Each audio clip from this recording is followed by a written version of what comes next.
नमस्कार सर. नमस्ते. सर आपलं नाव सांगता का? माझं नाव तुकाराम भगवान शेंबडे, राहणार पेनूर, तालुका मोहोळ. सर मोबाईल नंबर सांगता का? 93 732 611. सर आपण ह्या प्लॉटला पहिला सप्टेंबर झाल्यानंतर एक साधारणतः 2-3 पानाची अवस्था असताना इमरचा हात घेतला होता. तर ते तुम्ही किती मिलीने त्याचं प्रमाण कितीने घेतलं होतं? हा, पहिली सपकेन झाल्यानंतर कोवळी फूट असताना 2-3 पानावर आल्यानंतर आपण इमर्ज 2 मिलीन मारलं होतं. इमर्जे 2 मिलीने मारले.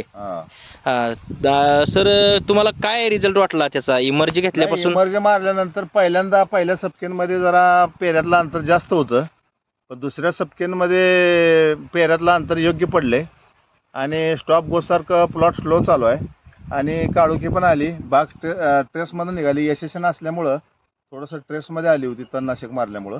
ते बाग पण ट्रेसमध्ये निघाली आणि काळुकी पण आली आणि व्यवस्थित शेंड्याची वाढ चालू आहे. स्टॉप गोसारखी हळूहळू विगर स्लो चालू आहे म्हणा. विगर स्लो चालू आहे आणि पेऱ्यातलं अंतर पण योग्य पडलेलं आहे. म्हणजे निश्चितपणे गर्भधारणेसाठी याचा अतिशय चांगले रिझल्ट. आता काय फायदा होतोय? पेऱ्यातलं अंतर कमी पडल्यामुळं काय फायदा होतोय हे आपल्याला आता गोडीबार छाटणीच्या वेळेला लक्षात येईल. पण माझ्या अंदाजानं पेऱ्यातलं अंतर योग्य पडल्यामुळं 100% गर्भधारणा चांगली झाली असावी असा अंदाज आहे. हो सर.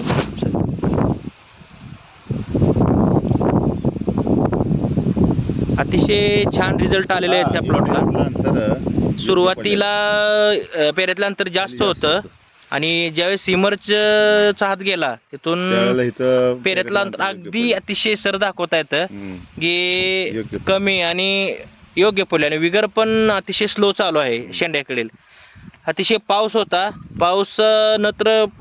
पावसामुळे पावसाची परिस्थिती किंवा नत्र वाढलेल्या असलेल्या अवस्थेत देखील अतिशय छान रिझल्ट आपल्याला इथं इमरचे बघायला मिळालेले आहेत. सर तुम्ही इतर शेतकऱ्यांना काय सांगचाल? नाही, वापरलं पाहिजे. कमीत कमी 2 स्प्रे, सपकेनच्या अगोदर एक आणि सपकेन झाल्यानंतर एक 3-4 पानावर आल्यानंतर मारावं असं मला तर वाटतंय खात्रीशीरित्या. त्याचा 100% फायदा होईल. ओके सर, धन्यवाद.